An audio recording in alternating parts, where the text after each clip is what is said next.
Well, the first proper gameplay trailer for Kong Survivor Instinct has been released, and that means our first full look at the brand new kaiju, Titanus Abaddon. Making me look a little silly by predicting a bat-spider hybrid, Abaddon is much more a spider than anything else.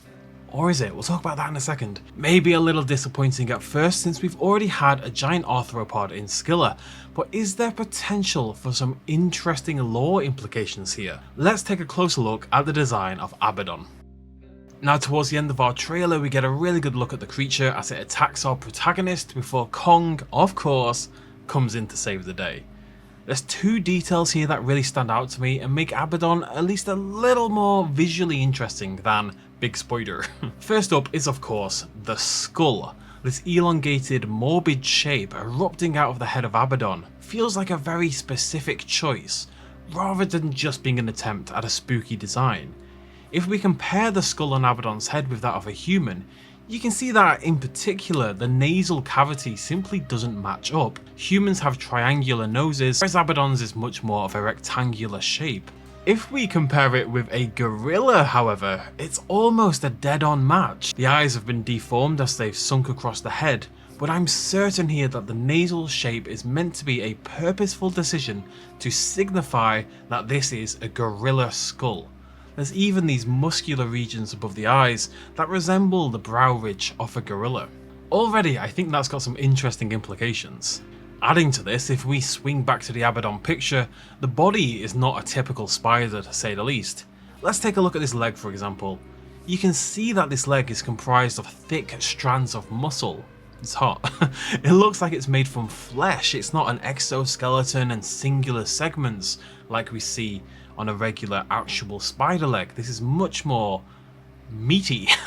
Now you put those two things together and well, Abaddon might not be part bat, part spider as I said, but it definitely does seem to be mammalian more than pure arthropod. We've got muscle, we've got flesh, we've got a gorilla skull, there's something going on there. Does this explain why Kong is getting so involved? Why is Kong the title character in this game? Perhaps there's some personal stakes involved here. The recent Godzilla x Kong had a big focus on Kong finally finding other members of his species. It didn't go very well, but that was the idea. But this game is actually taking place between the events of Godzilla vs Kong and that newer movie. Kong is still alone as far as he's concerned. So what exactly is Abaddon? Is it a hybrid that someone has actually created? Is it a gigantic spider that's been feasting on Kong's relatives down in the Hollow Earth? Given its prominence on the front of the upcoming book Monsterverse Declassified, it does seem that Abaddon might be getting some more importance going forward, and I think that book's going to be really important for finding out a little bit more about what Abaddon's all about.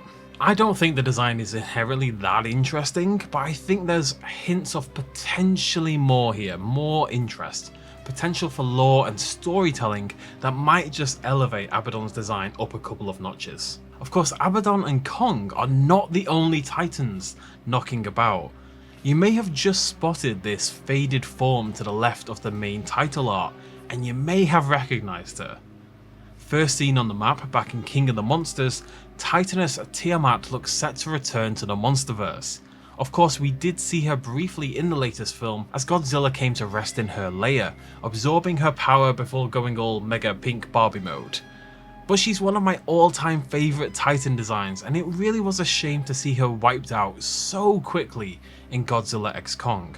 This beautiful, almost floral sea dragon could have made for a really interesting and potent adversary given a little more time, and in some ways I'm more excited to see Tiamat return in Survivor Instinct than I am to learn more about Abaddon. And for me that's the big benefit of a game like this, regardless of how you may feel about the gameplay style. It is a little indie game after all.